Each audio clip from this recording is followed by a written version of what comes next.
നമസ്കാരം.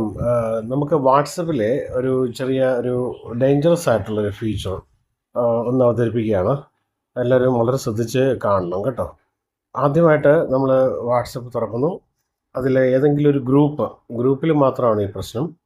ഗ്രൂപ്പ് തുറക്കുന്നു.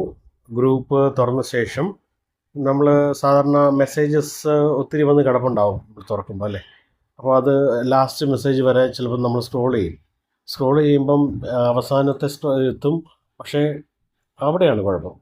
നമ്മൾ വീണ്ടും വീണ്ടും സ്ക്രോൾ ചെയ്യുമ്പോൾ അറിയാതെ പ്രസ് ചെയ്ത് പിടിച്ചു കഴിഞ്ഞാൽ ഇതുപോലെ വരും സംഭവം. എന്ന് വെച്ചാൽ വോയിസ് ചാറ്റ് ഓണായി വരും. തന്നെ വോയിസ് ചാറ്റ് ഓണായി കഴിഞ്ഞാൽ ആ ഗ്രൂപ്പിലുള്ള ആർക്ക് വേണമെങ്കിലും അതിൽ ജോയിൻ ചെയ്യാൻ പറ്റും. പ്രശ്നം ഇതാണ്, നമ്മൾ അത് വോയിസ് ചാറ്റ് ഓണാക്കിയ ശേഷം പലരും അത് ഓഫ് ചെയ്യാൻ മറന്നു പോകുന്നുണ്ട്, അല്ലെങ്കിൽ അത് കാണാതെ പോകുന്നുണ്ട്. അങ്ങനെ ഓണായി കിടക്കുന്ന ഒരു വലിയൊരു സെക്യൂരിറ്റി ഇഷ്യൂ തന്നെയാണ്. കാരണം അത് ഓണായിരിക്കുന്നിടത്തോളം നേരം ആ ഗ്രൂപ്പിൽ ആര് ജോയിൻ ചെയ്താലും നമ്മൾ പറയുന്ന കാര്യങ്ങൾ അവിടെ കേൾക്കും. അപ്പോൾ അത് വളരെ സൂക്ഷിച്ച് ചെയ്യേണ്ട ഒരു കാര്യമാണെന്ന് അത് സൂചിപ്പിക്കുന്നു. ഒന്നുകൂടെ കാണാം അതെങ്ങനെയാണെന്നുള്ള കാര്യം. നമ്മൾ ഈ സ്പീഡിൽ സ്ക്രോൾ ചെയ്ത് ഫോഴ്സ്ഫുള്ളി സ്ക്രോൾ ചെയ്ത് മേലോട്ട് പിടിക്കുമ്പോഴാണ് ഇത് വരുന്നത്. എല്ലാവരും ശ്രദ്ധിക്കുക.